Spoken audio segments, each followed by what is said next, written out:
Namaste, Assalamu alaikum, Shalom, Ni hao, Buenos dias, Buenas tardes, Hesiche, Aquaba, Welcome, what up, though? This is Café Mélangé, session, our week numero 16, yo pongo.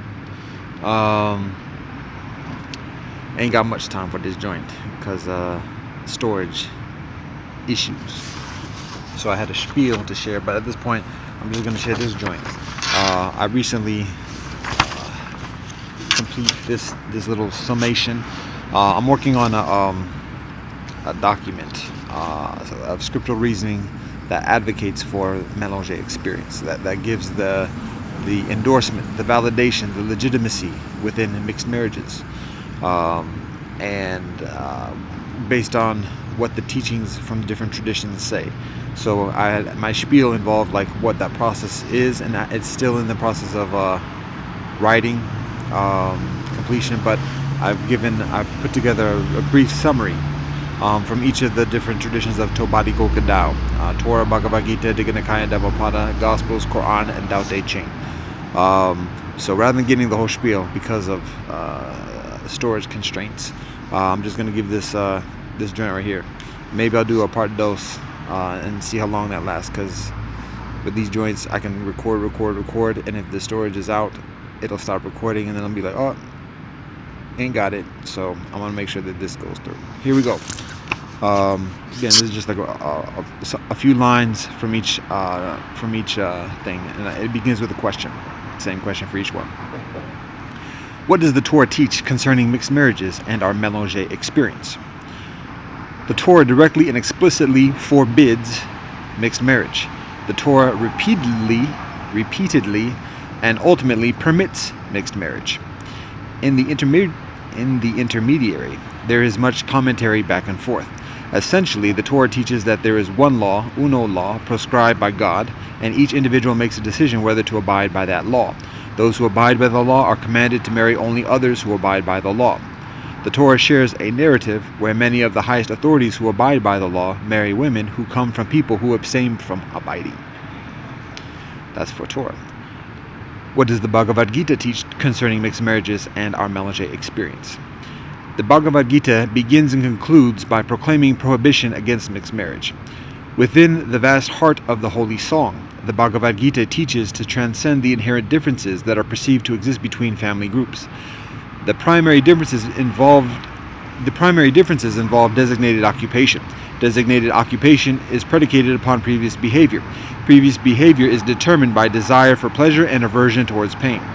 The Bhagavad Gita teaches to transcend pleasure and pain, to fulfill higher purpose, cultivate equanimity, and live in balance. Within this transcendent consciousness, the designations and differences between families are alleviated, and marriage and procreation proceed accordingly. What do the Digha Nikaya and Dhammapada teach concerning mixed marriages and our Mélangé experience?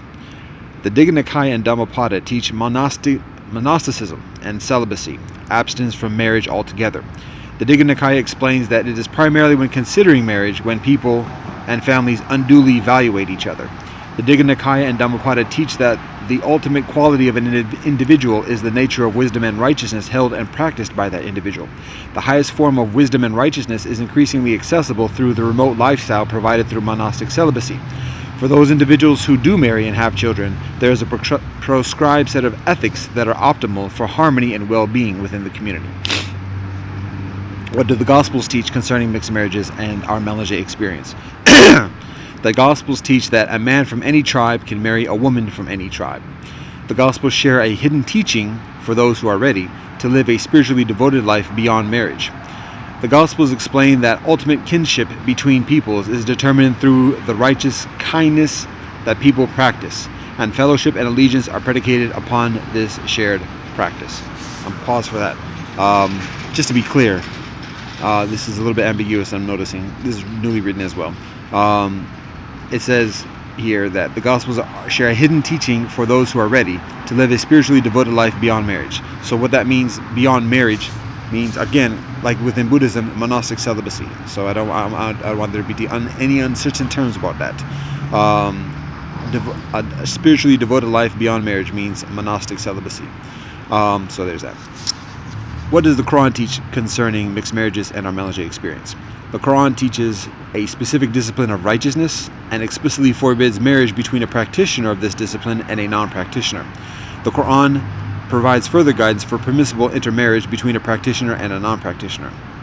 The Quran explains that these guidelines strengthen the righteousness that is practiced by the individual, the couple, the community, and the new life that the couple brings into the community. The purpose within these differences between tribes and peoples is reconciliation, because all beings and phenomena come from and exist with the same ultimate origination, God. What does the Tao Te Ching teach concerning mixed marriages and our Mélangé experience? The Tao Te Ching teaches that mixed marriages and Mélangé are natural. The Tao Te Ching teaches that when a certain quality is observed, the counter quality is simultaneously established. Yet, rather than opposites, this quality and counter quality are complementary and support each other. There are all types of beings with all types of proclivities. It is natural for beings with similar proclivities to gravitate towards each other. It is natural for beings with different proclivities to gravitate towards each other. In many ways, the nature of these unions is different, and in many ways, the nature of these unions is the same. Ultimately, all returns to its nature. All conforms with the way of being, and it is for each individual, each couple, each group to find the optimal harmony within this comprehensive way of being. So, that's that.